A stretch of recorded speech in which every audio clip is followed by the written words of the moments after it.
US TikTok ban that never was. TikTok. It's the app that's dominated our lives with viral dances, relatable memes, and bite-sized content that's impossible to resist. But not too long ago, TikTok found itself at the center of a political storm. The US government almost banned the app. Emphasis on almost. What happened and why did the ban fizzle out? Let's break it down. It all started in 2020. The US government, under the Trump administration, labeled TikTok a national security threat. The concern? TikTok's parent company, ByteDance, is based in China, and lawmakers feared the Chinese government could access user data. Suddenly, the app went from being a source of entertainment to a potential espionage tool. Or so the narrative went. In August 2020, the Trump administration issued an executive order to ban TikTok unless ByteDance sold the app to a US-based company. This move triggered a firestorm of backlash. Users, influencers, and even major businesses rallied against the ban, arguing it wasn't just about security. It was about politics.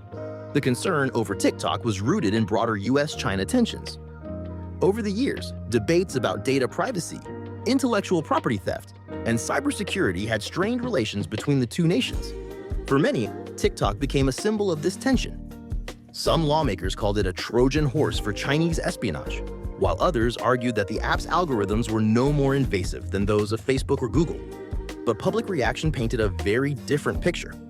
TikTok wasn't just an app. It was a cultural phenomenon.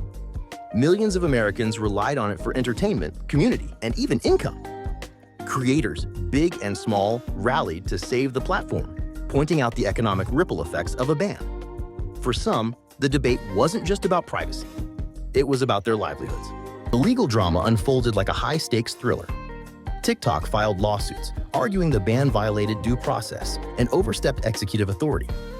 Meanwhile, US companies like Oracle and Walmart stepped in as potential buyers, hoping to strike a deal with ByteDance and keep the app operational in the US. But as the deadline loomed, it became clear that banning TikTok wasn't as simple as signing an executive order.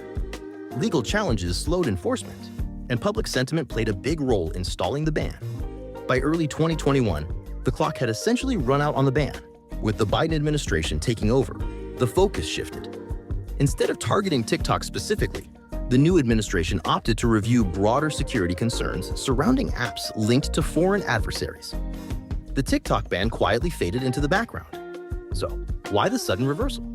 Experts suggest that banning TikTok was always more of a political statement than a practical action.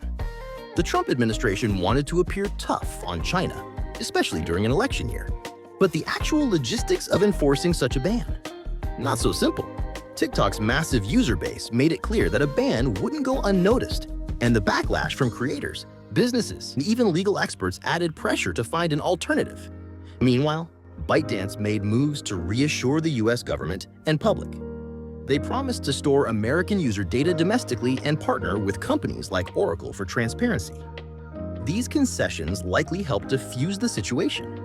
And it's worth noting that, behind the scenes, many experts questioned whether a ban on one app would even address the broader concerns about cybersecurity and data privacy. Fast forward to today, TikTok remains wildly popular in the US while lawmakers continue to voice concerns over data privacy. The reality is clear.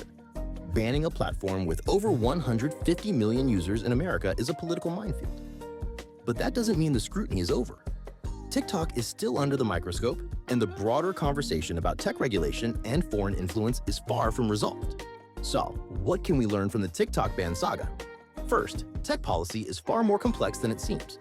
Second, the public's attachment to platforms like TikTok makes outright bans incredibly difficult. And third, for now, you can keep scrolling your For You page without worrying about the government pulling the plug. Thanks for tuning in. What do you think about the TikTok ban drama? Was it all political theater, or were there valid security concerns? Let me know in the comments. And don't forget to like, subscribe, and hit the notification bell for more content. Until next time, happy scrolling.